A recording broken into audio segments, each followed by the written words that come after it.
cataclysmic surge of celestial energy tears through the night, leaving nothing but ruin in its wake.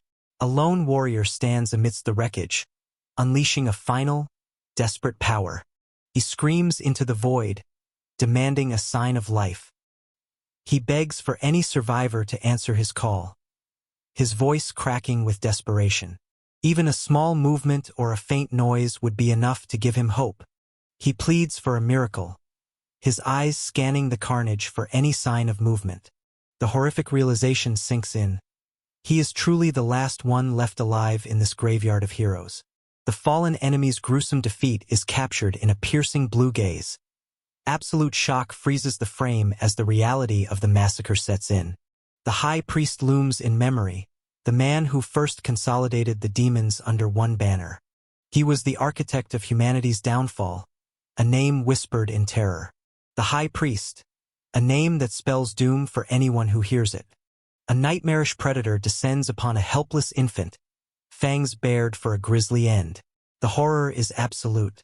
A desperate cry echoes through the chaos, but is anyone there to hear it? Reality shatters as the baby is torn away into the void. A blinding explosion of power swallows the scene whole. A massive vortex of protective energy erupts around the child, shielding them from the battlefield's encroaching destruction. The hero reflects on the brutal war against the encroaching demonic realm. He recalls his loyal mages from the White Tower who fought by his side. They wagered everything they had, leaving their souls on the battlefield. Every sacrifice was made for the sake of humanity's survival. Without their intervention, the world would have surely fallen into darkness. But even heroes have their limits. A grim status report confirms the worst. The high priest is officially dead. Edna, the world's final dragon and eternal observer, records these tragic history books. The Mage Tower Master demands a briefing, bracing for the inevitable bad news. The demonic army has successfully breached the White Tower's defenses. The tower is in ruins, its resources incinerated, and most of the mages have perished. The silver lining?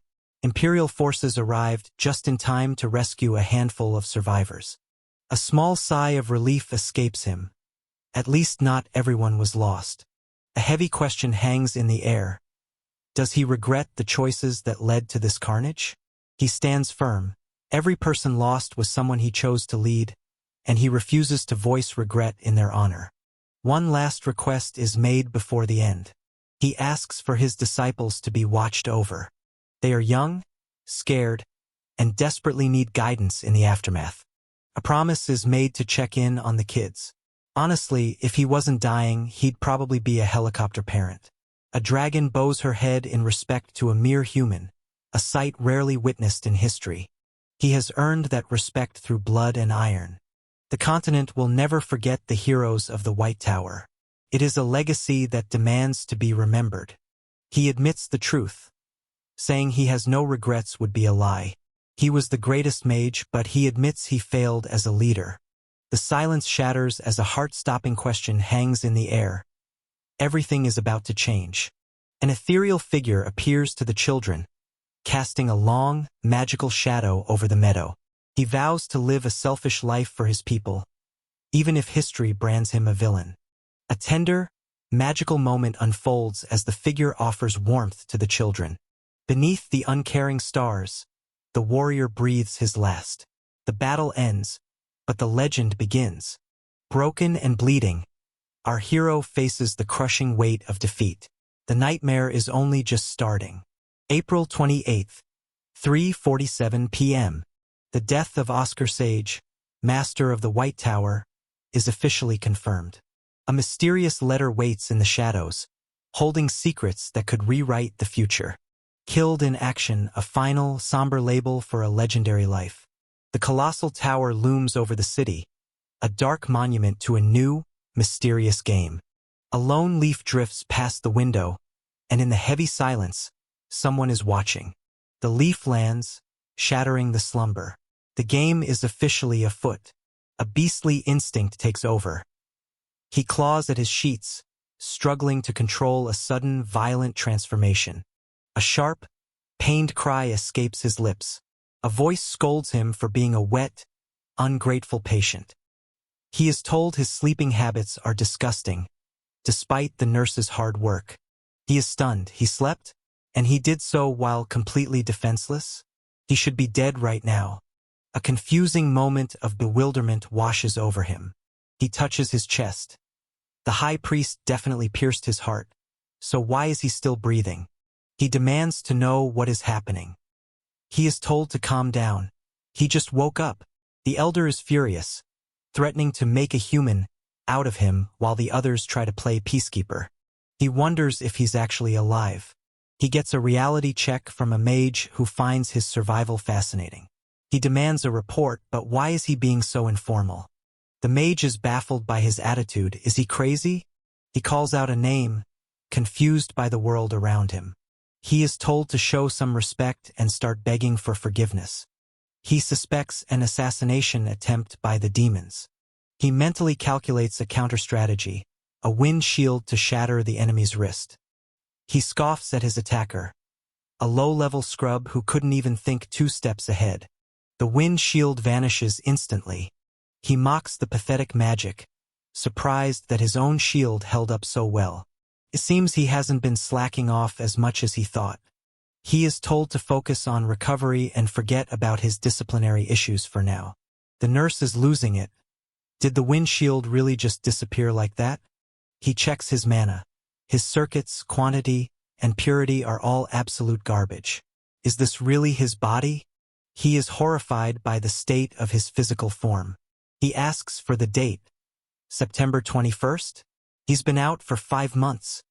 He refuses to believe it. It felt like a day at most. He calls for his subordinates to get the real story. They think he's faking memory loss. They explain that his friends turned traitor and joined other towers. He is absolutely livid at the ridiculous lies being fed to him.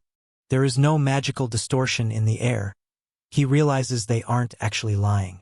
He is shocked to hear a 5-year-old is now the Mage Tower Master. He wonders why they left out the 20 part. Wait, 20 years? They mock his anger, finding the Oscar Sage persona to be a funny fabrication. They admit it was a pretty natural lie, though. He locks eyes with his target, his heart racing with intense, unspoken fury. He stares into the mirror, horrified by the face staring back at him. It's true, he's been dead for 20 years. He stares at the reflection, trying to process the impossible. He observes the glowing streetlights and strange carriages. It's all thanks to the magic engineering revolution. He wishes he could have seen this progress while he was still alive. He remembers a time when the world was full of broken eyes and hopeless souls. He shakes off the nostalgia and decides to organize his findings on this body. Oscar Crushen, 10 years old when taken by the tower, now 20, and a pathetic level 1 mage. At least the guy had a decent face. Too bad he was an absolute disaster as a mage. 20 years old and only level 1? That's almost impressive in its incompetence. He must have been desperate. He embezzled funds for an illegal elixir and promptly collapsed. It's a miracle he didn't die from a mana outburst, though he probably should have. The mystery deepens. He checks his mana levels, way too high for a level 1 mage. It's raw, unrefined mana. Modern alchemy is surprisingly effective. He ponders the ratio of his newfound power. He finds something hidden in the mana. A vile, poisonous shadow drips with intent. Something sinister is lurking within him.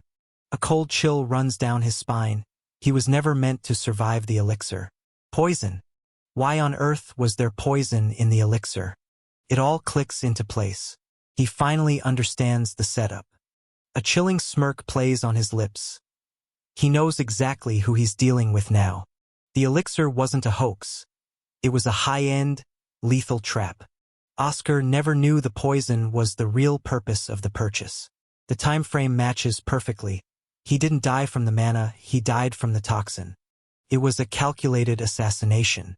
Only someone with his expertise could have found the traces of such a high-level poison. He clenches his fist, his smirk deepening. The trap is set, and there's no turning back. Someone played games with his soul, and he intends to return the favor. He's been given a second chance, and he's not going to waste it. He produces the vial, the evidence of his own murder. He decides to live that selfish life he always talked about. He catches a reflection of his killer in the glass. He makes a solemn vow to the original Oscar. He will avenge him. In the outskirts of Surin, the thugs get news of their shop. The boss is furious. Someone wrecked the place looking for the elixir seller. Could it really be Oscar? The guy who should be dead? They can't fathom how a dying mage could have possibly beaten their men. They worry about the White Tower investigating their little scheme. The intruder was wearing a White Tower ring, a dead giveaway. Who would be stupid enough to show their affiliation while committing a crime? The name Oscar Crushen hangs in the air like a death sentence. He tracks the scent from the bottle. The conspiracy goes deeper than he imagined. He confronts the thugs directly. Yes, he wrecked the place and he's ready to talk. He invites them to continue the conversation while he looms over them. The order is given to kill him. The thugs rush forward with blind confidence. He prepares to strike back, and he's not holding anything back this time. He unleashes a wind cutter. With a lightning-fast movement, he dodges their strike and prepares to counter. A pained grunt echoes as his attack hits home. The carnage is absolute. A head rolls across the floor. He sighs, only the head? It reminds him a little too much of the high priest. A shout of terror erupts as they realize their mistake. They scream in rage, but it's far too late for them. A blinding barrage of golden energy tears through the air. If you're enjoying this recap, smash that like button and subscribe for more. He smirks, his eyes narrowing as he finds the situation unexpectedly amusing. He mocks the windshield, baffled by the lack of detectable mana. Just what kind of secret principle is fueling this power? He stares at the projectiles in disbelief. These pathetic things are actually called bullets? He decides to play with his food, offering to return the projectile to its sender for the time being. Talk about a generous host. A lethal, lightning-fast strike shreds the air. The gunman falls in a gruesome spray of blood before his finger can even twitch. The victim gasps, cursing his assailant's name. Our hero calmly notes that his underlings won't be coming to save him. The whole room is soundproofed. The goon is in total shock. A level 1 mage pulling off a level 5 spell? Our hero chuckles, explaining it's just a simple sound-binding trick. Time to play nice. He demands to know exactly who ordered the hit on him. The thug spits out a defiant refusal, but his confidence is fading fast. Our hero mocks him, noting that his pride is clearly worth more than his own skin. How quaint. The air crackles with dangerous, unseen pressure. A sharp, sudden impact sends the thug reeling. He channels the wind directly into the thug's body. It must feel like thousands of needles are stabbing him from the inside out. He sighs, complaining about how noisy torture can be. He's really not a fan of all the screaming. The thug finally breaks, begging for mercy while promising to spill everything. Our hero leans in, his expression cold as he demands the full truth about the patron. The thug reveals they were paid in cash and elixirs to sabotage him, though he can't quite recall the patron's face. The mystery man kept his face hidden under a hood, but he was definitely wearing a White Tower ring. A ruse to frame the tower? Suddenly, the thug recalls one distinct detail: the scent. It was a crisp, refreshing, and undeniably clear mint smell. That's a detail worth filing away. He digs deeper, wondering how they planned to cover their tracks. The thug admits they assumed the White Tower would be too busy with the main tower withdrawal to investigate. Wait, a withdrawal from the 4 main towers? Our hero is stunned. He clearly knows even less than the hired help. The thug struggles, his memory failing him after the elixir. He offers up some documents as a peace offering. Finally, some cooperation. He slams the relevant documents onto the table, his eyes scanning them with intense focus. Tension hits a boiling point as hands fly to grab the documents. The secrets are out, and there's no turning back now. The truth about the White Tower is laid bare before his eyes. The report is damning. The White Tower is underperforming, failing to innovate, and facing a crisis of leadership. The imperial family is ready to pounce. He remembers giving specific instructions to prevent this exact downfall. He'll have to investigate this disaster personally. He flips to the next page, sensing more trouble ahead. The business results are abysmal. He demands the truth about what the other 3 towers are actually doing. The yellow tower is leading a revolution in magic engineering.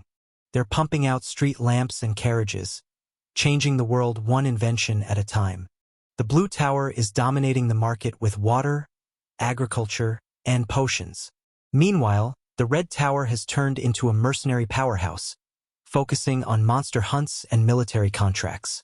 And what, he wonders, has the white tower been doing this whole time? A chilling realization sparks in those icy eyes.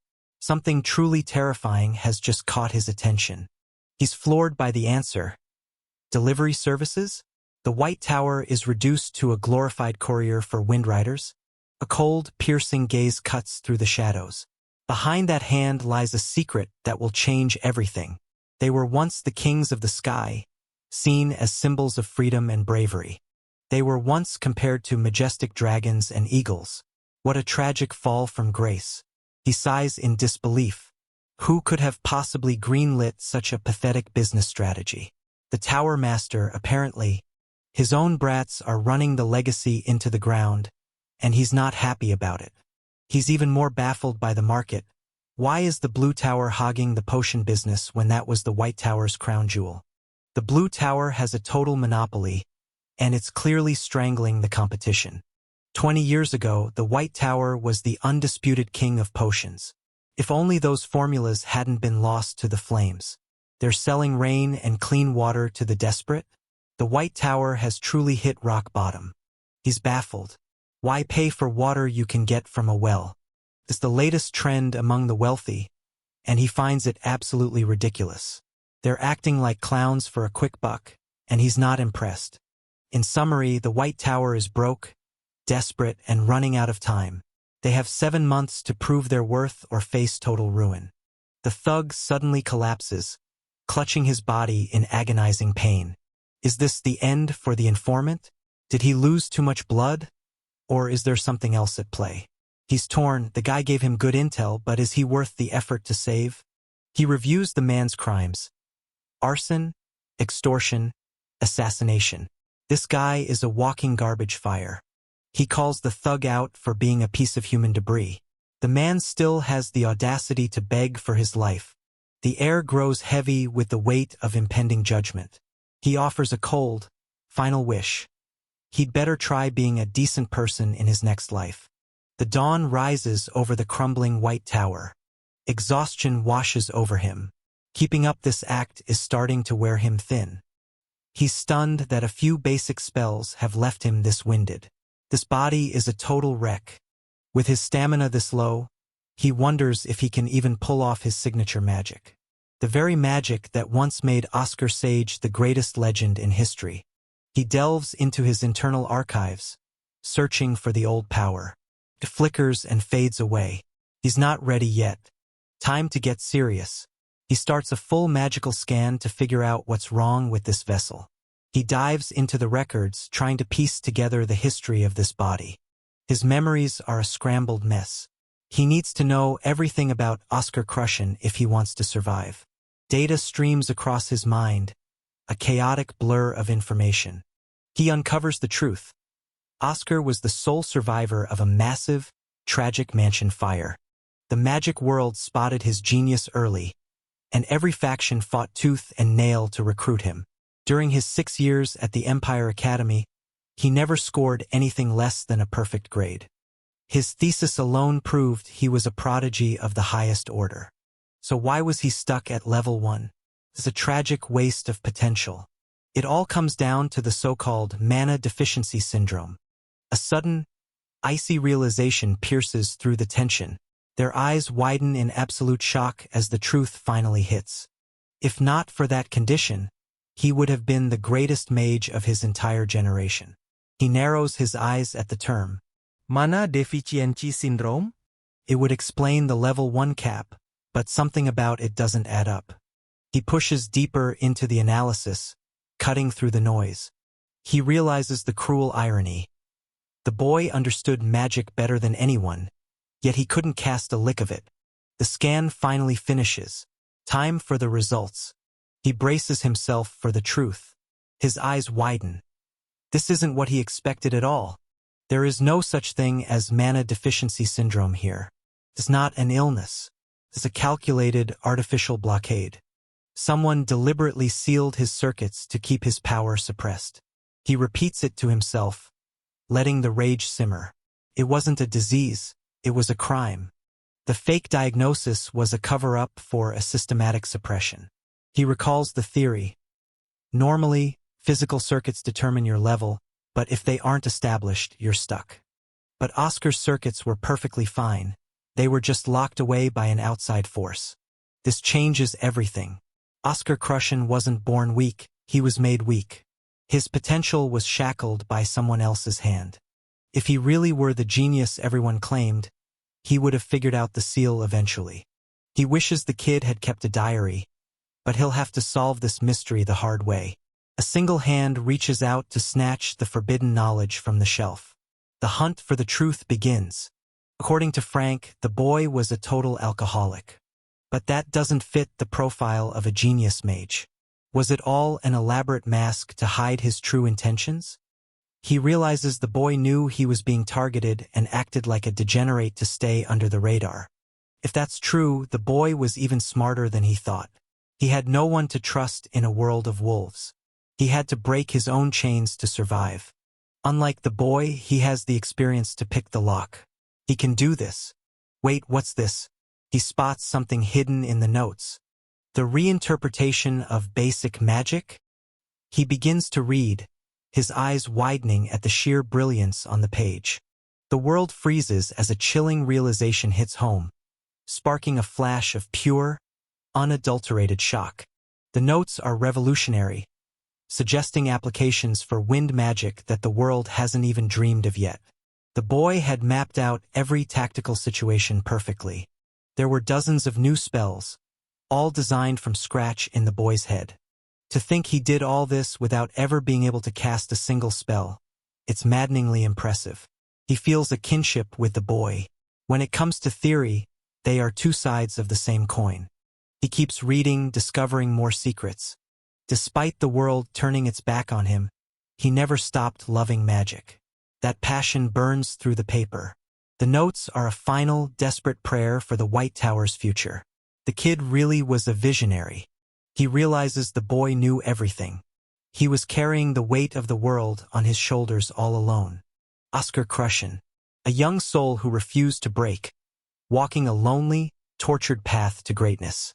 The tension spikes as he steps into the room, his icy presence freezing the very air. No one can escape that cold, calculated stride. He's done waiting. It's time for action. He vows to undo the knots that the boy couldn't, once and for all. Those who broke the boy's wings will pay a heavy price. A haunting silence grips the sun-drenched greenhouse as a soft, ethereal gasp echoes through the lush gardens. The tranquility is shattered by an unseen presence lurking within these walls. Why is he wandering through the greenhouse in a daze? He remembers drifting off while obsessing over those cursed magical knots. A student calls out to him, breaking his train of thought. A chilling gaze locks onto the target with icy precision. There is no escape from those piercing blue eyes. He gathers the students for a lesson. It's time they learned something real. Something is off about the atmosphere today. The world blurs into nothingness as speed shatters the very air. A strike so fast, it leaves only a trail of pure kinetic chaos. Is it that infernal curse haunting his dreams again? The Viscount of Nightmares. That rat-like demon's curse is still clinging to him. Every time he closes his eyes, the past comes flooding back. He expected the possession to wash the curse away, but it's anchored to his soul. Even in a new body, the nightmares follow him like a shadow. At least the dreams of his students are safe, but the distraction is getting annoying. He snaps back to the lesson. The students are ready for the lecture on the 4 types of magic. He explains that magic isn't just power. It's categorized into enhancement, acceleration, balance, and special types. The ethereal beauty commands the very essence of magic with a single, calculated gesture. His icy gaze conceals a power that defies all reason. The white tower leans toward the harmonization type, which suits their affinity for wind magic perfectly. He explains that every tower has a preference based on their magical traits. The golden tower loves speed, the red tower favors enhancement, and the white and azure towers are the masters of balance. A young student complains that speed is everything. Slow magic is just too boring. He gently corrects the child. You don't choose your magic type, you're born with it. The class wonders how to discover their innate type. He promises to show them. He tells Shasha to focus her mana on her finger and cast a simple spell. The girl is nervous, but he tells her there's no rush. A tiny, flickering light begins to emerge from her fingertip. It's balanced and steady. She's a harmony type, just like him. If you're enjoying this recap, smash that like button and subscribe for more. The group is fired up and ready to go, all shouting in unison that they want to join the action. Lloyd gives the green light, confirming Gilles is an acceleration type mage. Gilles is absolutely pumped up, shouting out Lloyd's name in pure excitement. A beautiful flower manifests, signaling a rare special type mage has emerged. The student asks if they can change their magic type, but Lloyd shuts that down fast. Special types are only 0.2% of the population, so count your blessings. The student admits they'd rather be a balanced type like Lloyd. Lloyd is left scratching his head, wondering what on earth he should do with this kid. A chilling smile spreads across their face as they plot their next move. The trap is set, and there's no turning back now. Lloyd devises a devious plan. He'll offer the most private lessons to manipulate the student into changing their mind. The student's eyes light up at the prospect of extra one-on-one time with the master. A sudden blush paints his cheeks, revealing a heart-fluttering secret. Everything changes in this electrifying moment. Lloyd plays it smooth, convincing the student that special-type magic is actually top-tier, provided they promise to take the most lessons. Lloyd chuckles to himself, thinking about what a little rascal he's dealing with. He was known as the Promise Man, a kid who clearly hadn't mastered the art of playing it cool yet. Despite his best efforts to act like a seasoned adult, his childish nature keeps peeking through. An official announcement crackles through the broadcasting system. Oscar wakes up in a daze, wondering exactly how long he's been out of commission. The voice directs him to head straight to Lab 4202. He takes stock of his progress, realizing he's successfully unlocked 12 out of 20 physical circuits. Success. He's gained 2 mana circuit lines and leveled up to a Tier 2 mage. He invites his visitor to step inside. He's genuinely surprised to find joy in being a Tier 2 mage, while his visitor confirms that his memories are finally resurfacing. The realization hits him. His past is coming back, and he's relieved to have it. He remembers Elder Maxim, who was once his junior back in the day. The White Tower Elder, Maxim Bisk, stands before him, looking significantly older than he once was. It's a trip down memory lane. The junior who once trailed behind him is now an elderly man. He recalls Maxim as an honest, diligent worker with a bright future ahead of him. Back then, Maxim was a loyal shadow, always calling him Senior. Later, hearing him call him Magic Tower Master was a highlight that he still finds endearing. Time hasn't been kind to the physical form, but Maxim's hard work has clearly paid off in his immense mana reserves. He catches his visitor laughing and demands to know why. The report is grim. The Gordon family boss and their acting head have been eliminated. A sudden shock ripples through him as he freezes in his tracks. Whatever he just witnessed has caught him completely off guard. He brushes off the report with cold indifference, assuming there must have been a valid reason for such an outcome. The truth comes out. They were killed because they dared to attempt an assassination on him. Pure, unadulterated shock flashes across his face as the reality of the situation hits home. His world just turned upside down. He reveals the poisoned elixir and the ledger detailing the assassination contract, the real reason he's been bedridden. He explains that he tried to resolve things peacefully, but they forced his hand. With the money and contract in hand, The case is clearly a matter of self-defense. The authorities accept the evidence. The incident is officially closed as a justified act of survival. After clearing his name, he decides to press his luck and ask for a personal favor. He wants to meet the current Magic Tower Master. The request hangs in the air, creating an awkward silence. The visitor notes that this shouldn't be an issue, given his history of discussing magic with her. It's a revelation that Oscar Crushen used to debate magic with Sha, though she won't be back for 6 months. He demands to know why she's so unavailable. It turns out she's tied up until the White Night Festival. She's off on a business trip, and he can't fathom why the master would handle such trivial tasks personally. The high-level mages are all absent, leaving the master to pick up the slack. It's truly embarrassing for the tower to be this short-handed. He asks about the master's level, wondering if she's truly cut out for the job. She's a level 7 high mage, which seems a bit lackluster to him. A single bead of sweat betrays his cool exterior as the tension reaches a breaking point. Something has caught him completely off guard. He's shocked. At her age, he was already level 9. The report mentions the corpses were dispatched with clean precision, leading them to wonder if he's been practicing attack magic. He plays it cool, admitting to minor training, and is promptly dismissed. Caught red-handed, a mysterious figure peeks through the doorway, unaware they've just been spotted. He calls out the vice master of the White Tower, demanding to know the reason for the visit. Hamel Glimwitz enters, claiming he came to tell the master not to be so hard on the boy. He argues that discipline is necessary, though he understands the concern for the student's safety. Even basic magic shouldn't be that polished after just 2 days. The boy is clearly hiding some intense study habits. Oscar sighs, realizing the kid is a bigger handful than he anticipated.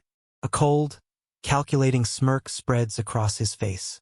The trap is set, and there's no turning back now. He realizes the boy might be working harder than he ever imagined. With the lesson over, they head off to join Elder Fidelina for the upcoming meeting. They arrive at the 10th floor. Oscar recalls dreaming of his students, prompting his visit to this familiar place. It's much quieter and emptier than he remembers. A sudden greeting breaks the silence. A facility manager named Wilter recognizes the young Sir Oscar, leaving him confused. Wilter confirms the rumors about the memory loss are true, much to his own disappointment. He wonders how far these rumors have traveled. Turns out, the whole tower is buzzing. Wilter explains the nickname, noting he served under the legendary Sir Oscar in the past. Piercing blue eyes lock onto his target with an intensity that could freeze time. The stage is set, and he's ready to strike.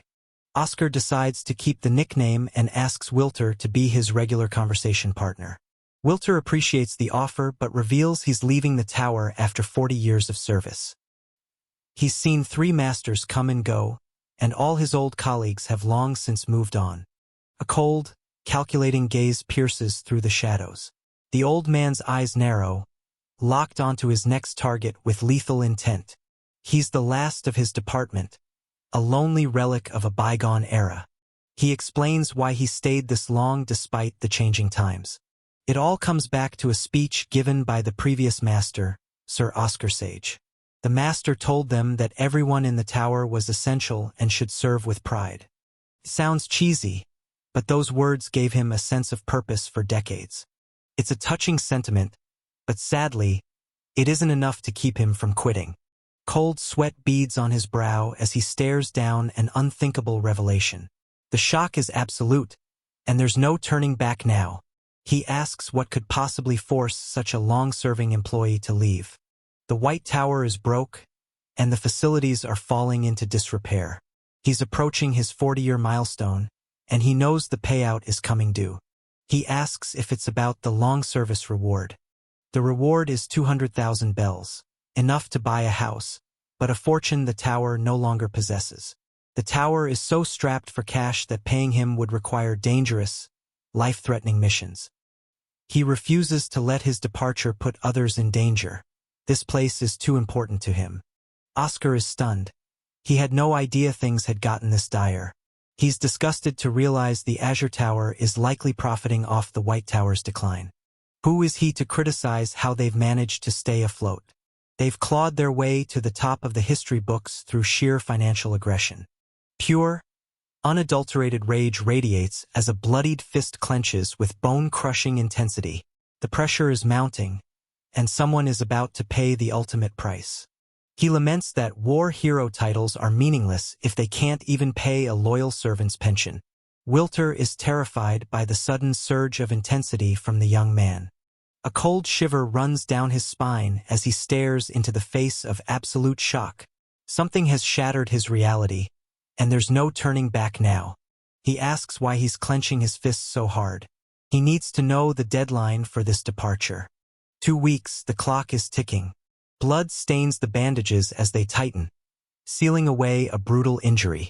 The battle is far from over. He tells Wilter to head to the infirmary and treat those wounds. He insists that Wilter remain his conversation buddy, no matter what. He promises that leaving won't be necessary. There's always a way if you look hard enough. He's going to make sure the money is found. The goal is set: generate a massive fortune and fast. He's made a big promise, but now he has to figure out how to actually pull it off. Research and commissions are too slow. He needs a shortcut, and being a level 2 mage isn't helping his case. Potions, that's the golden ticket to big money. A piercing gaze locks onto the target with lethal intent. Those chilling blue eyes signal that someone is about to meet their end. He begins brainstorming the logistics of his new enterprise. Calculations fly through his mind as he maps out the profit margins. He can't let the blatant embezzlement he just witnessed slide. It's just wrong. Elder Fidelina is the culprit, and she's already claiming she's reflecting on her actions. He's not buying the apology. Theft is a habit that only gets worse with time. To be fair, there isn't much left in the tower to steal anyway. The elders bicker like children, and Oscar can't believe these are the people running the show. The tension in the room is palpable. Maxim suggests isolation training is far too harsh for a mere child. It would be pure torture for no good reason.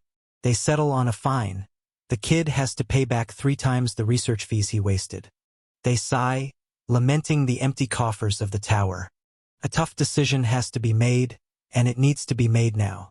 Selling the potion equipment would buy them 3 months of life, but it's a death sentence for their long-term future. The Vice Tower Master refuses to let the legacy die. This is a place of learning and knowledge, not a pawn shop. If you sell the tools of the trade, you aren't a magic tower anymore. You can't sacrifice the future just to eat today. The question hangs in the air. Do they even have a future left to protect? The silence in the room is deafening. They've been waiting 20 years for a miracle that hasn't arrived. It's time to face reality. Even if a genius appears, they won't choose this crumbling ruin. Nobody is coming to save them. A chilling reflection ripples in the teacup, sealing a dark and twisted fate. The game is rigged, and there's nowhere left to hide. The atmosphere is heavy with despair. Someone knocks at the door, interrupting their grim meeting. Oscar Crushen walks in, ready to change the narrative.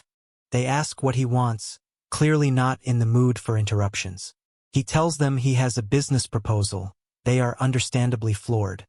They mock him, reminding him he was just in trouble for embezzlement, and now he wants to start a business? He ignores their mockery and brings up the Cadena flu outbreak. It's a terrifying disease, and if it is the Cadena flu, they're in real trouble. The cure was lost 20 years ago, and there's currently no way to stop it. Even the Azure Tower hasn't figured it out, which is why he's stepping in. The elders stare in disbelief. He drops the bomb. He's going to produce and sell the vaccine. If you're enjoying this recap, smash that like button and subscribe for more. He boldly claims that the White Tower once held a monopoly on something special, and he intends to bring those golden days back. The competition scoffs, barely even bothering to listen to his pathetic pitch. They argue that every major magic tower and pharmaceutical giant has poured endless fortunes into research, yet failed to replicate the vaccine for 20 years. They mock him, questioning if a mere 20-year-old kid really thinks he can succeed where legends failed. He acknowledges their failure with a smirk, fully aware of his age, but he has a secret weapon. He simply declares that he is a genius. Bold yet slightly delusional, don't you think? The room falls silent in sheer confusion. The treasurer explodes in a fit of rage, listing off the exorbitant research fees he's embezzled and the illegal medicine he's bought. She notes that he's spent the equivalent of a farmer's annual salary many times over. She screams at him, questioning if he actually believes his own hype. She figures he's just a spoiled rich kid who has absolutely no concept of how money works. Oscar tries to calm the storm, introducing himself as a mage of the White Tower and suggesting an official investment, though he notes she is being incredibly rude. He offers a quick, formal apology to de-escalate the tension. He finally realizes why she's been acting like his personal antagonist. She's the one holding the purse strings. He admits that he hasn't exactly been the most productive member of the team for the last 2 years. That's one way to put it. He pauses to gather his thoughts, ready to make his case. He remains completely unshaken, urging them to take his proposal seriously. He muses that he and the original owner of this body are two very different people. When asked why he's so certain about the Cadena flu, he calmly points them to page 2 of the newspaper. He highlights the strange behavior of the El Terra Order's archbishop, who suddenly changed his pilgrimage plans to stay in Surin for a whole month. He notes that they usually only stay in major cities for such long durations, making the stop highly suspicious. He reveals that the archbishops are desperate for campaign funds to reach the rank of cardinal, proving they are far less holy than the public believes. Unleashed power ripples through the air as dark, swirling energy consumes everything in sight. The atmosphere shatters under the weight of this overwhelming, cosmic force. He explains that they only linger in towns when they are busy shaking down nobles and merchants for cash. He points out that Surin is a dying city, making it a strange choice for a cash-grab pilgrimage. His companion agrees, noting they initially bought the lie that it was just for prayers of blessing.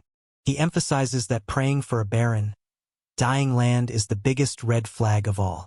He lays out the planned route: Surin, Mosque, Melbourne, and Greenwale.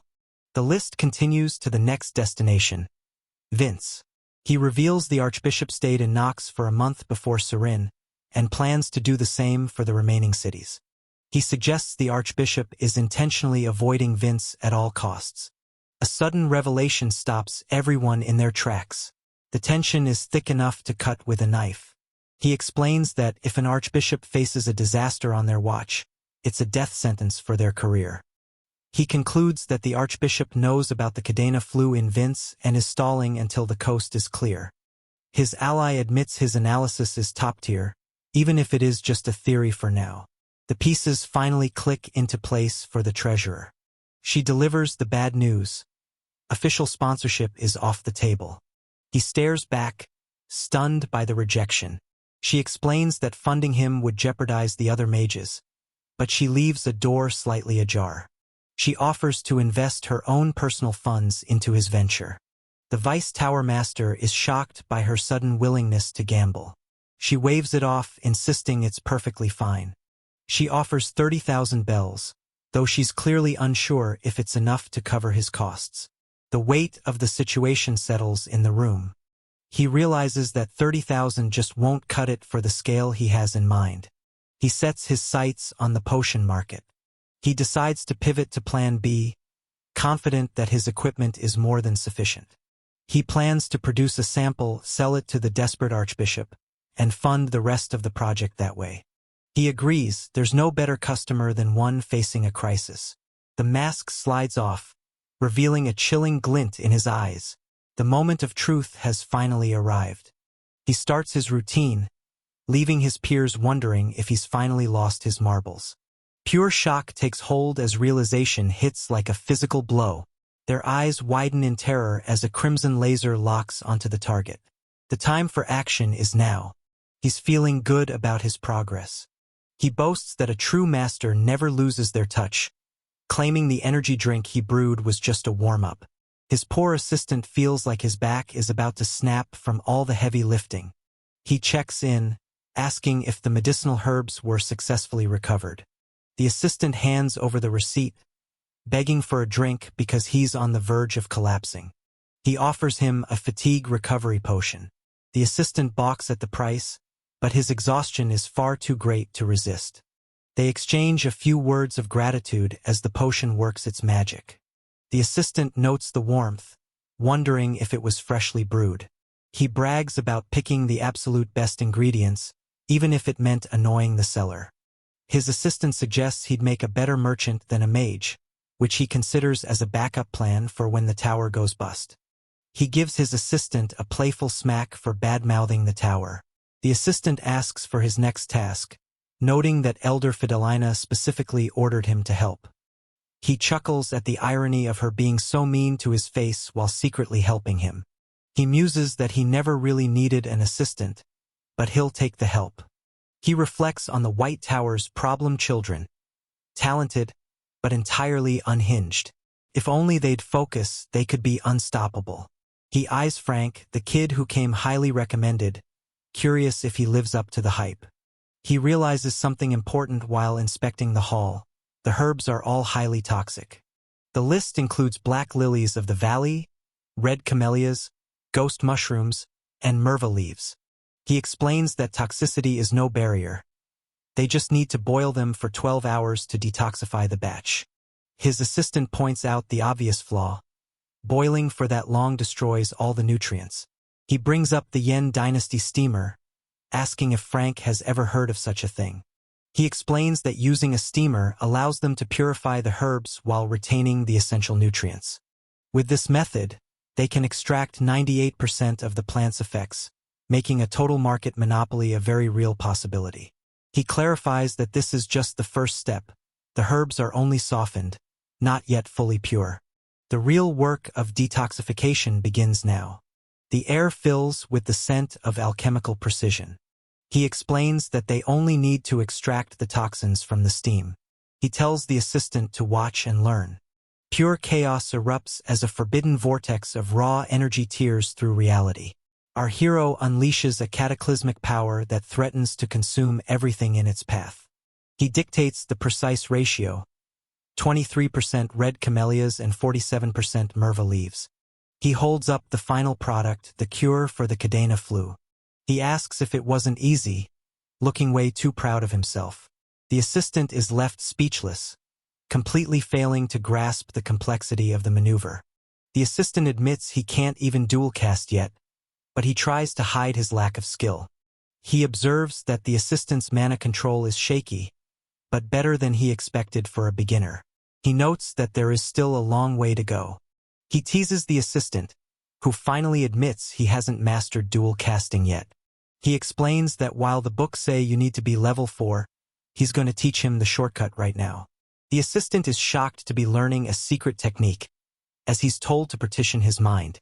He explains the mental architecture required to run 2 spells at once. He tells him to give it a shot. He has nothing to lose. A catastrophic surge of raw energy spirals into a blinding vortex.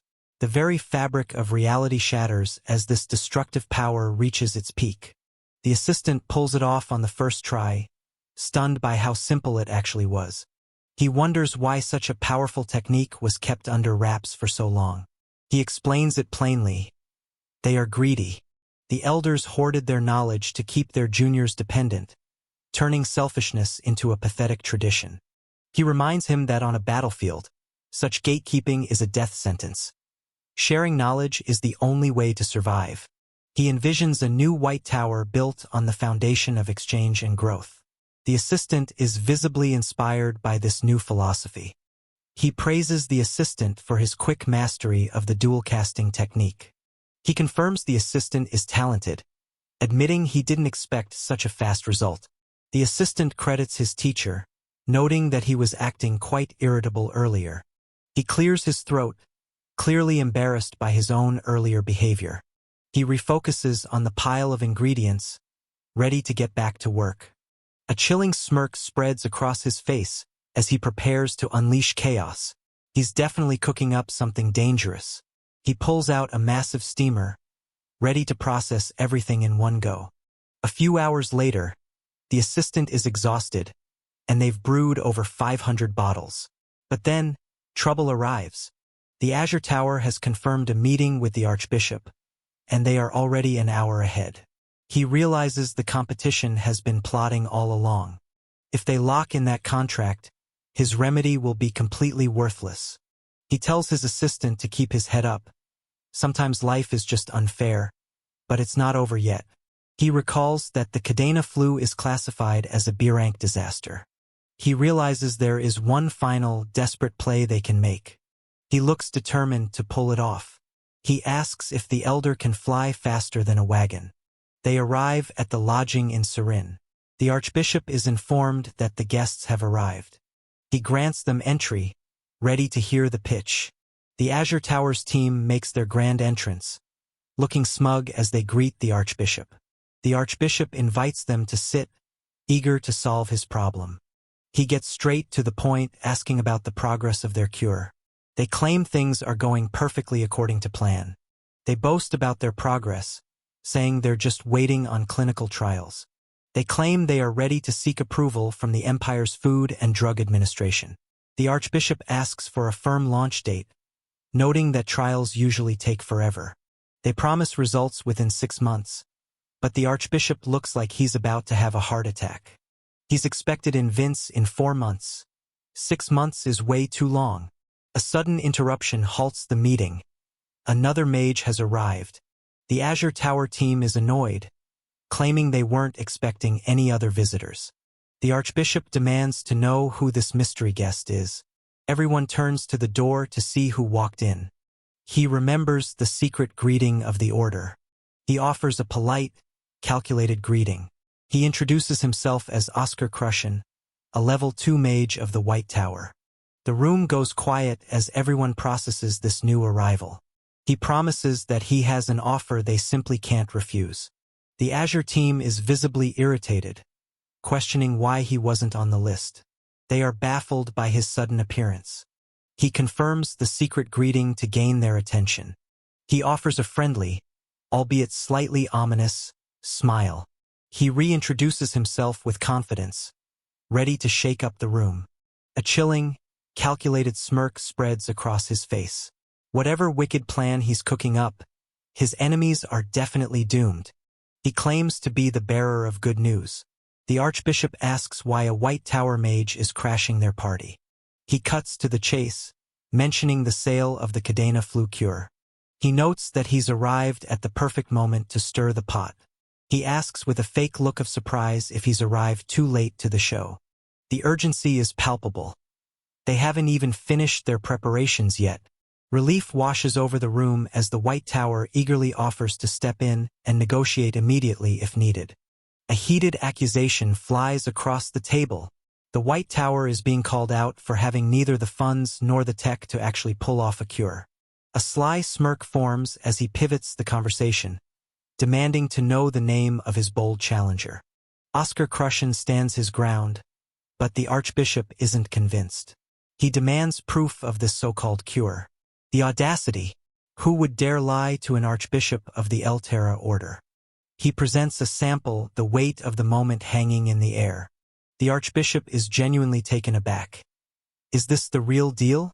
With the deal potentially moving forward, the pressure is on. Just how many doses can they produce, and by when? Tempers flare as Archbishop Baldwin gets snapped at for being completely unprepared for these logistics. A sudden realization hits. The Empire's FDA approval is the missing piece of the puzzle. Approval from the FDA. That's definitely not going to happen today. He laughs in their faces. He explains that once approval is secured, they have the factory capacity to mass-produce the treatment continent-wide. A subtle reminder, don't forget, this is the White Tower he's talking about. A piercing gaze locks onto the target with lethal intensity. The cold blue eyes reveal a hidden, terrifying resolve. He boasts that the Azure Tower's deep history and partnership with the best pharma company will blow their efforts out of the water. A fair point indeed, but the conversation is far from over. He drops a sarcastic bomb. It's hilarious to hear someone brag about history while standing right in front of a White Tower mage. The tension is so thick you could choke on it. What did he just say? The retort is sharp. He demands an immediate retraction of that statement. He doesn't back down. He challenges the archbishop to look at continental history and see which tower was truly established first. The archbishop scoffs. Is he really going to be that petty over a measly 5-year gap? Just a 5-year gap? The look in his eyes says that just is doing a lot of heavy lifting. That 5-year difference carries more weight than anyone in the room realizes. It's the gap that every Azure Tower master has obsessed over closing for generations. And it's a gap that will never close. Not in 1,000 years or even 10,000. That's just how history works, and he isn't letting them forget it.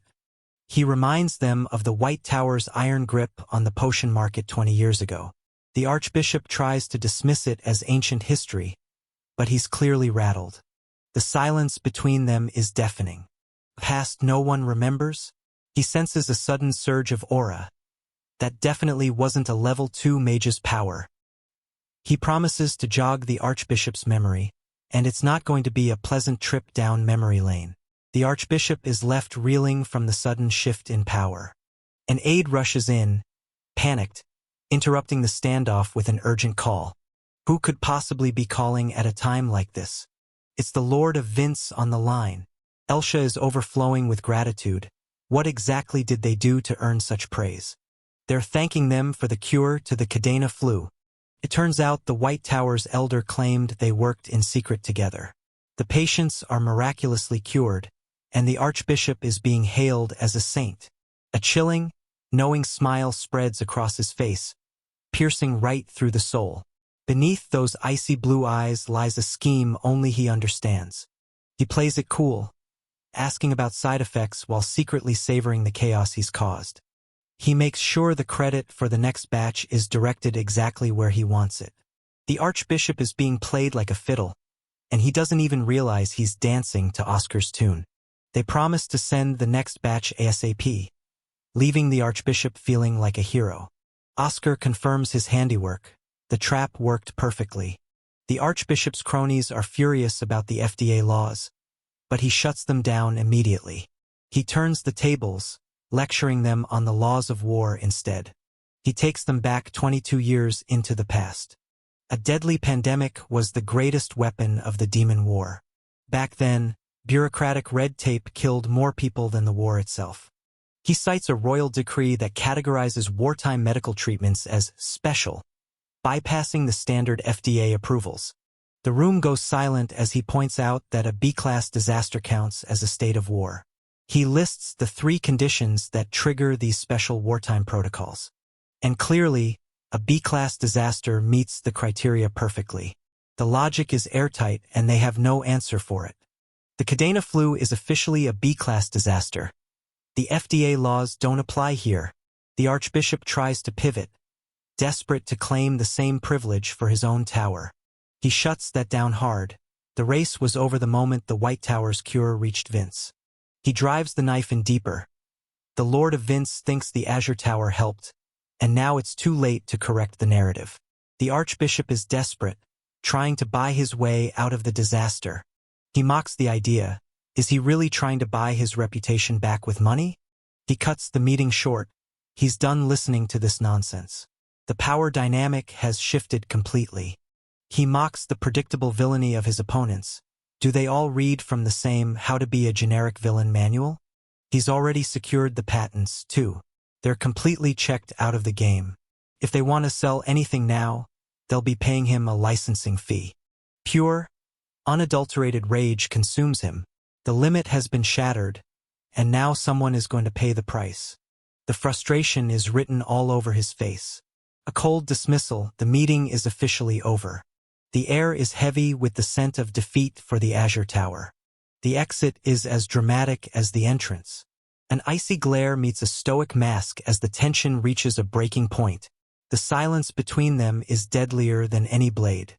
A weird detail catches his attention. A faint, refreshing scent.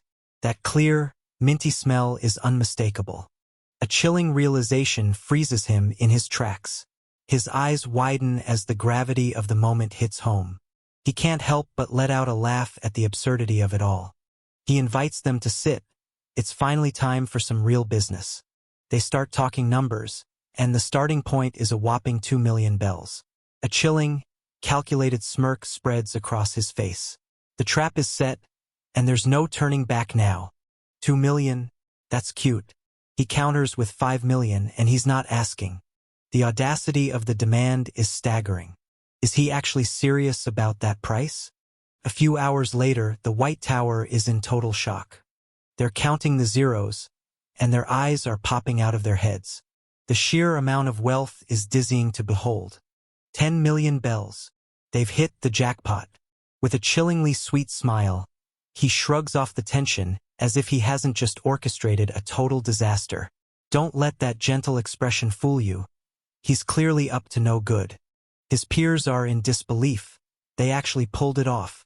The Archbishop wasn't supposed to agree to this much, but he did. It turns out there were additional fees hidden in the fine print. With a chillingly perfect gaze, he looms closer with a look that spells absolute trouble. That icy stare cuts right through the silence. Advertisement fees? That's a creative way to milk the guy. The contract is a masterpiece of manipulation. He sold the Archbishop the idea that the revelation was all part of his divine plan to become a cardinal. The Archbishop is so power-hungry he paid extra just to feel special.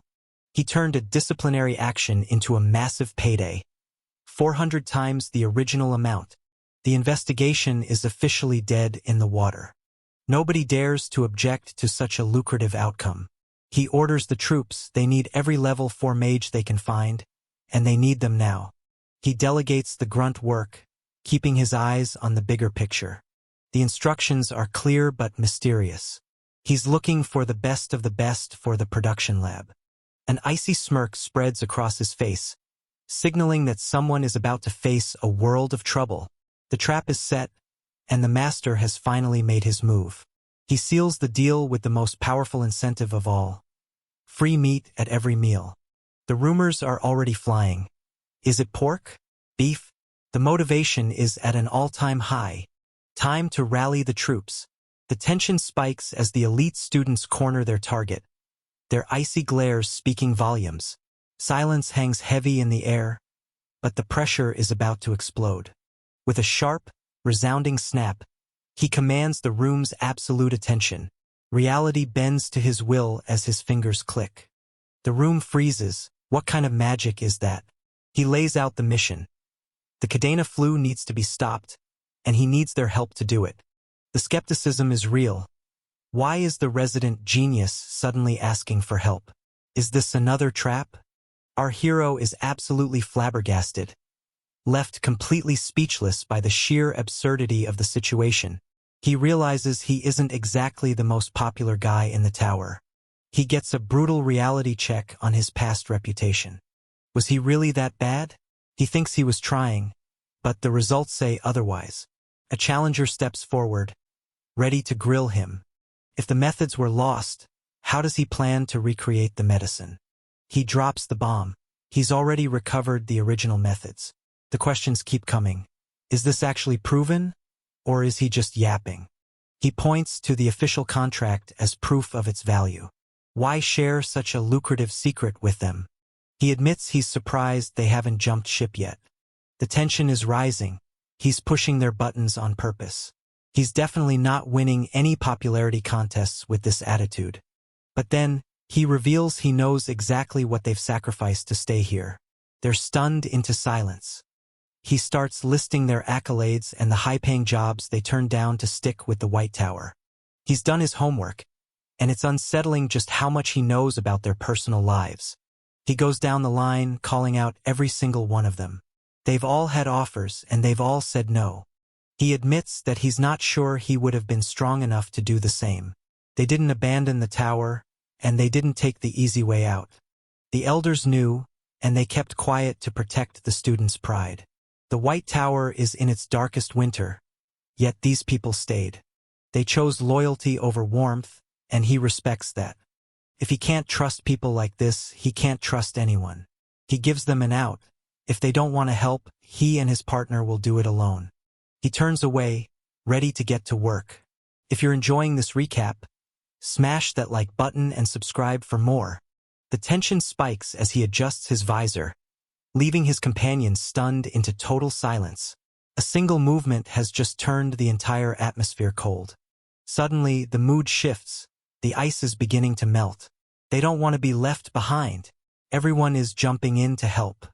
He's actually convincing people with his words. Is this a fever dream? He drops one final, crucial piece of information. The fear of rat meat is replaced by a glorious realization. It's beef. Morale hits the ceiling. The production is a massive success, smashing their original targets by 140%. 1 week later, the victory is clear. Petals falling? Is that old man Walter back? He's returned, and he's clearly been dragged back to face the music. Time to say hello. The scene opens with cryptic, mysterious data. Some kind of secret code or record that sets the stage for what's coming. The Vince territory declares the pandemic over just 2 days after the antidote drops. This is clearly a bold signal that the White Tower is making a massive comeback. Oscar Krushen is nominated for the Peace Award, and the public is practically worshipping Archbishop Baldwin for it. Talk about a PR masterclass. Everything is going exactly according to plan. Oscar is really leaning into his role as the mastermind here. The money is rolling in. The vaccine orders are pouring in like a waterfall, and everyone is hyped. One. The orders are coming from everywhere, the North, the imperial family, you name it.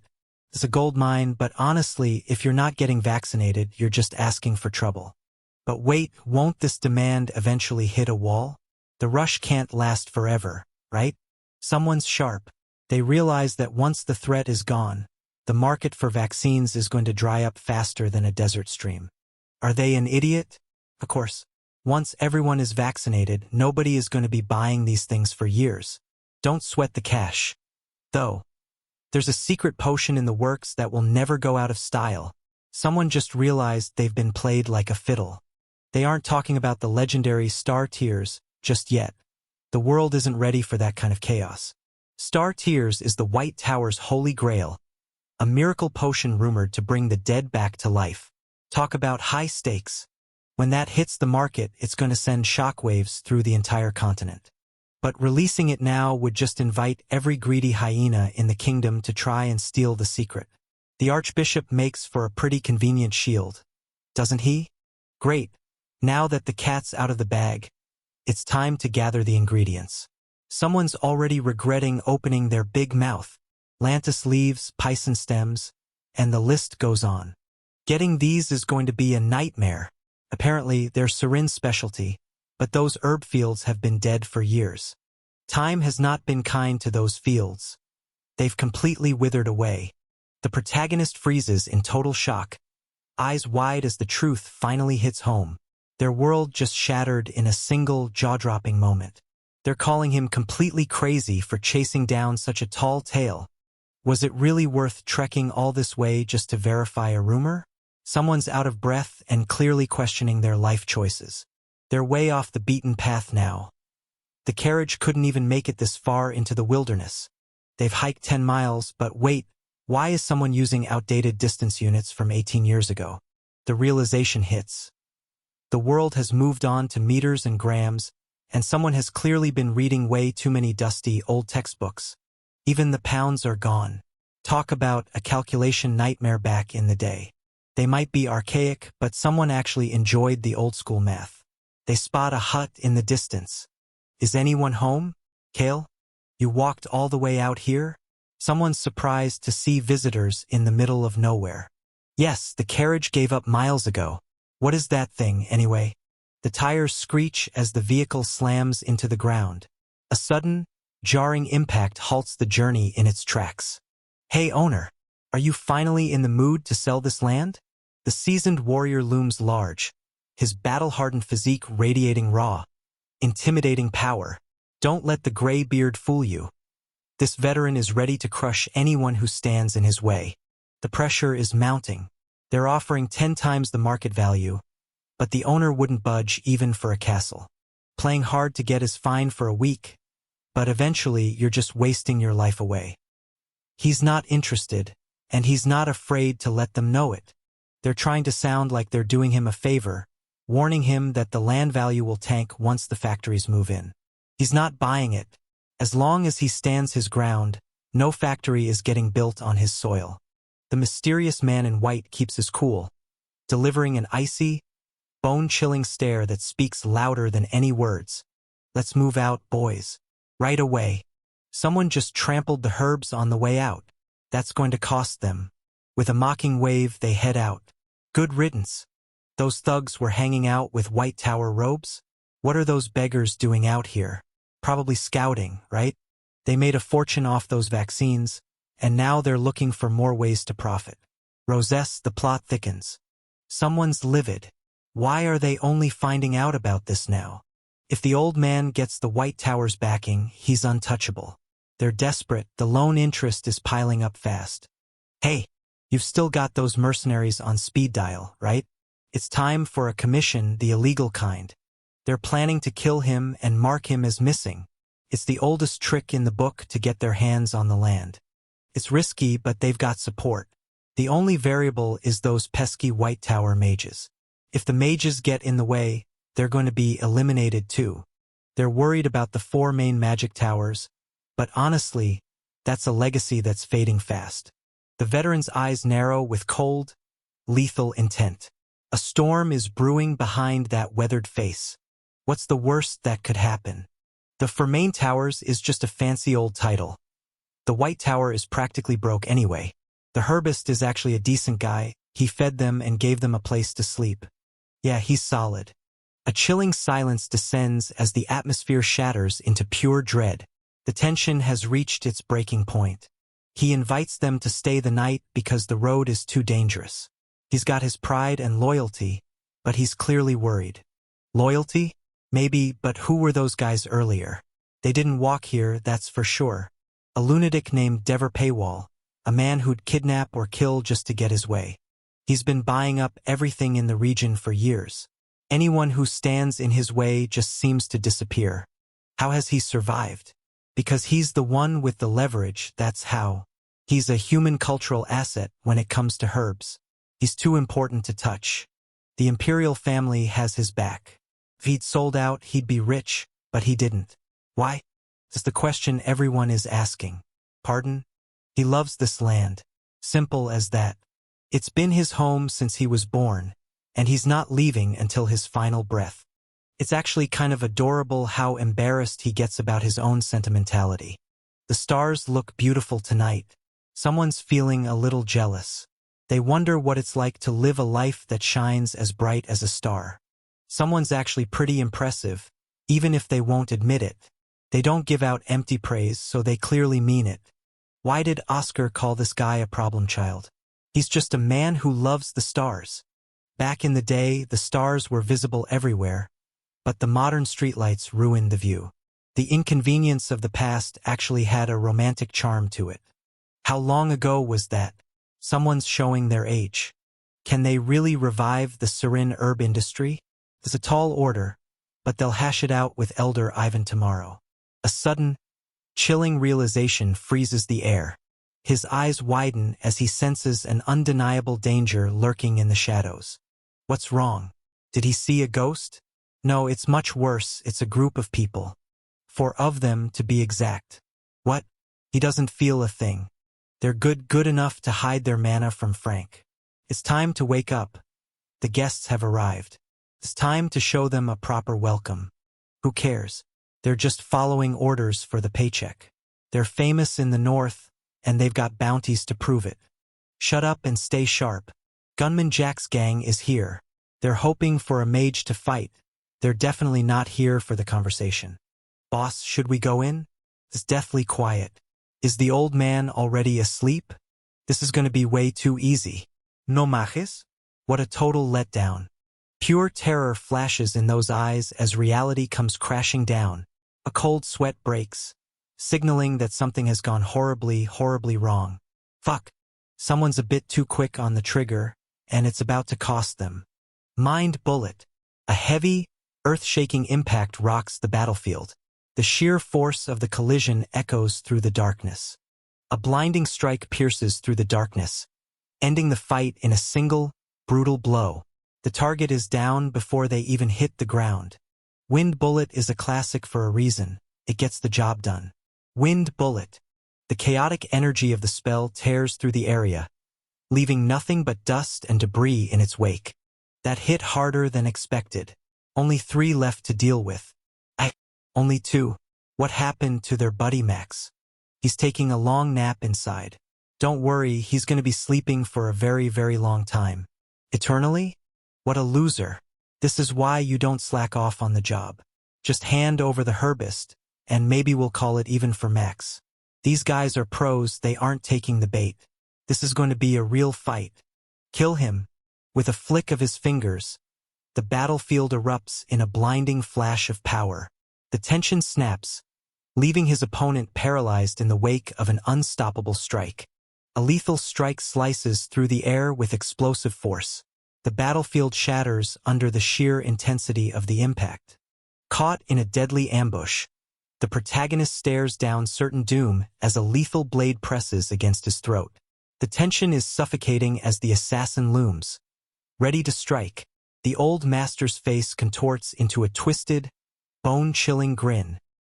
He's locked onto his prey, and absolute chaos is about to unfold. Impressive, but that's a unique weapon, and it's not something just anyone can handle. A rare tool for a rare killer. It's all over now. This is actually kind of boring. More boring than I thought. The master unleashes a lethal strike, his blade cutting through the air with terrifying speed. There is no escape from this devastating assault. No way. He didn't even flinch when the trap was sprung. Instead, he's counterattacking with perfect, sophisticated form. Who are you trying to toy with? A lethal projectile pierces through the air, shattering the defensive barrier in a blinding explosion of power. The target is caught in the crosshairs, and there is no escape from this devastating strike. A fresh wound marks his skin as his icy gaze pierces through the tension. The battle has only just begun. What a shame. If you'd let your guard down just a little bit more, you'd be dead right now. Was that your colleague? Don't worry, he's replaceable. Just like you'll be. This is why criminals are the worst kind of people. What kind of toy is that? Anyway, this toy? It's incredibly expensive, so try not to break it. It would be a tragedy for your wallet. Acceleration, enhancement, penetration. That's what's packed into that gun, right? A chilling glare cuts through the silence, radiating pure, unadulterated malice. Someone is about to face the consequences of their mistake. How did you figure that out? Because I couldn't block it. You're arrogant, but you've got the skills to back it up. Interested in a job? The pay is top tier. No? Why not? I'd be sleeping with one eye open for the rest of my life. No thanks. Kiki. Fair point. Guess there's nothing left to say, then. The former Magic Tower Master is hiding and licking his wounds. What a pathetic state to be in. The wind bullets are too slow, and he's running low on mana. He can't keep running forever. He's looking for the one opening, the reload time. 2 shots, then a 1.4-second window. That's all he needs. Where did the little rat scurry off to? 1 bullet left. If he can end this in under 1.24 seconds, he wins. Accelerate. A blinding flash of pure mana erupts as he lunges forward with lethal speed. The battlefield trembles under the weight of his overwhelming strike. They spot something in the distance. Is that really him? Viraha is moving at blinding speeds, but the enemies are scrambling to catch up. They arrogantly claim that a mere human stands no chance against their Trinity formation. The tension spikes as the battle reaches a fever pitch. Everything is happening so fast. A blur of movement and impending doom. With a mere flick of a finger, he manifests an impenetrable barrier of raw, crackling energy. No attack can pierce his divine defense. With eyes locked on his target, he unleashes a surge of raw, crackling power. There's no escaping the strike of this lethal prodigy. They can't believe their eyes. How did he dodge that bullet? Or did he even dodge at all? The realization hits them like a truck. The shield is still standing. With a flick of a finger, he strikes with lethal precision. The target is caught completely off guard by the sudden, piercing attack. The enemy is spiraling into a panic, questioning how a low-rank mage could possibly be this strong. He scoffs at their ignorance, wondering if they'd even grasp the truth if he spelled it out for them. The air grows heavy with the sound of his calm, steady breathing. He notes that his opponent used a particularly annoying weapon earlier, but it's no match for his skill. Trinity. He mocks their fancy labels, unimpressed by their desperate attempt to sound intimidating. He admits their weapon is impressive. It actually took some effort to counter. By tweaking friction and internal durability, he turned his wind shield into a slippery trap, causing the bullet to deflect harmlessly. He sighs, realizing his current body is far too limited. If he doesn't start researching anti-modern weapon magic soon, he's going to be in big trouble at the White Tower. First things first. Save Frank and Ivan before this place falls apart. He recalls sensing 4 distinct signatures at the start of this mess. With 3 of them down, the final cleanup is just a formality. He prays Frank doesn't get himself captured during the chaos. Hold on just a little longer, he urges, charging toward the final objective. The elder tells him to move ahead, claiming he's strong enough to hold his own. He insists that he can't fight at his best with the elder trailing behind, promising to catch up later. The decision is made, and they split up to finish the mission. A quick warning to stay safe because dying now would be super inconvenient. He laughs at the elder's pathetic attempt to lie, mocking the emotional farewell. He demands to know who this new challenger is. Did they really think the old man was the only target? He's always been curious about the legendary mages of the 4 towers. Are they really as scary as the rumors say? The silence before the storm is deafening. He decides to put his curiosity to rest by ending his opponent right now. A wind cutter slices through the air. It looks flashy, but is it enough? He's practically yawning at how easy this is. Is that all you've got? He taunts, begging for something actually entertaining. He cackles, mocking the supposed prestige of the 4 main magic towers. Something feels wrong. The sensation of his sword piercing a heart was way too light. His instincts scream that he's been played. A flash of lethal mana tears through the air, claiming its mark in a spray of blood. The strike is swift, merciless, and final. He gasps for air, his strength failing him in a pathetic display. A final, desperate apology is whispered to Onlon. He reveals the secret to his survival, a uniquely resilient constitution. Talk about a close call, he almost stepped on the guy like an ant. He shakes his head. Nearly squashing a villain is hardly how he wanted to spend his afternoon. Frank is clearly a special breed of mage.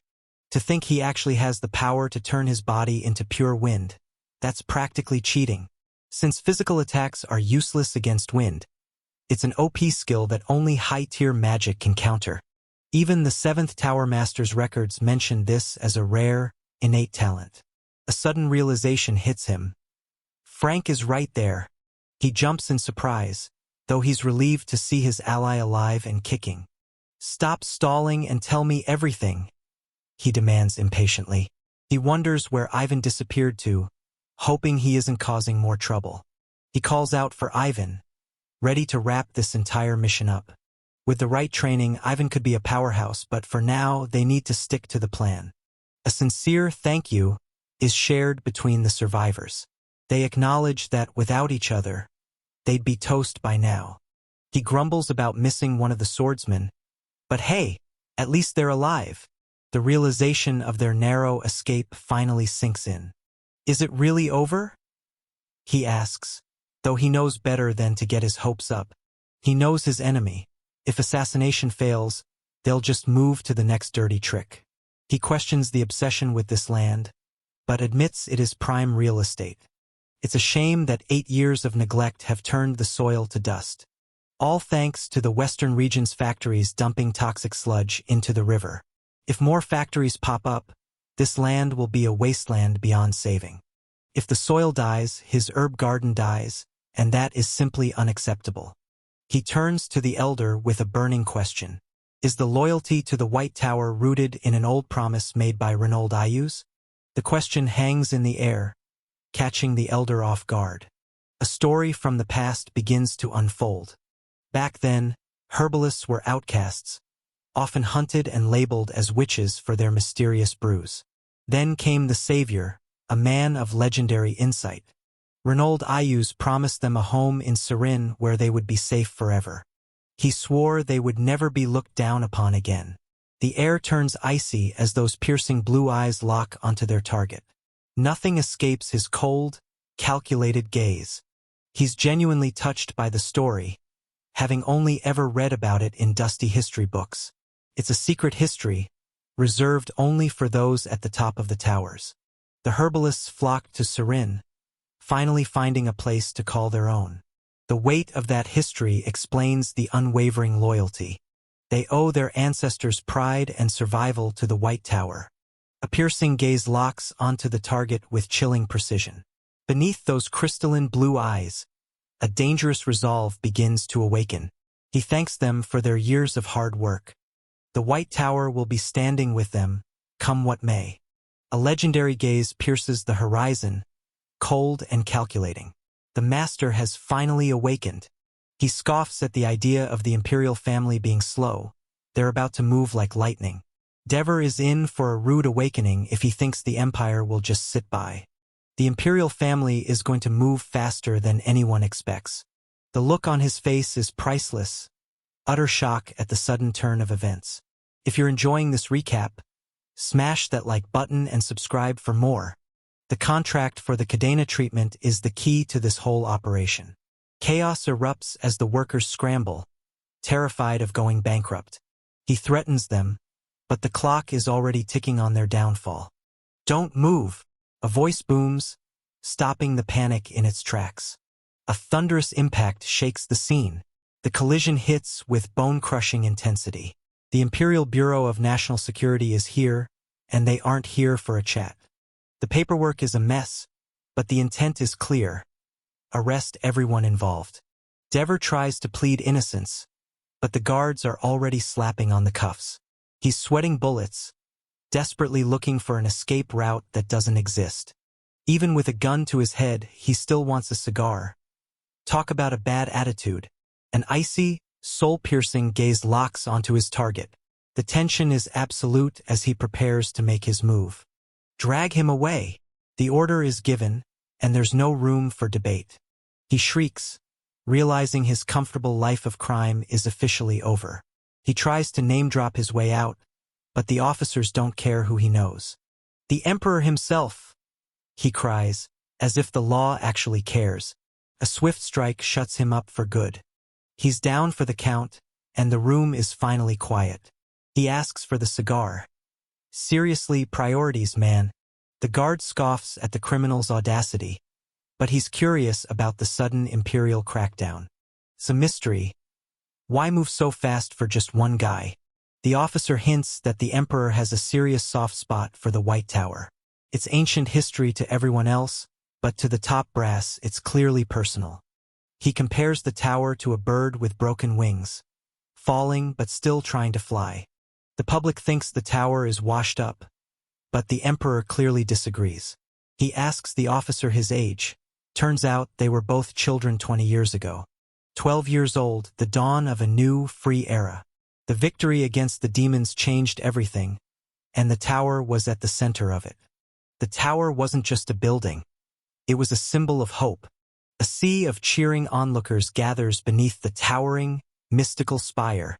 The atmosphere is electric as the crowd erupts in awe of the legendary structure.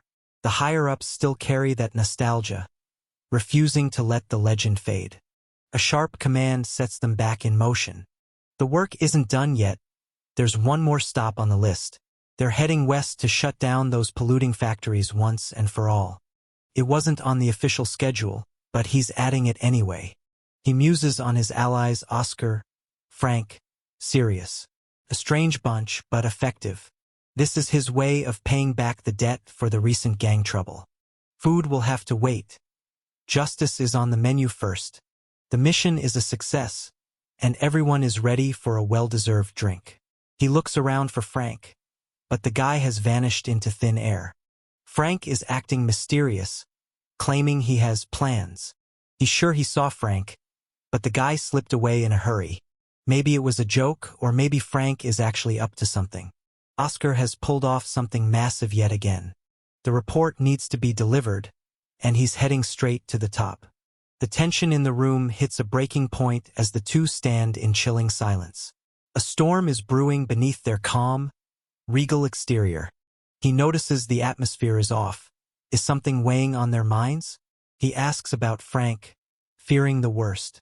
The news isn't good. The Sirius family is trying to poach Frank. Is he really leaving the White Tower? And did he even say yes? The details are murky, but the talks have supposedly concluded. He's left in the dark, and the uncertainty is starting to grate on his nerves. With a gaze as sharp as ice, he locks eyes with his target. There's no escaping that cold, piercing stare,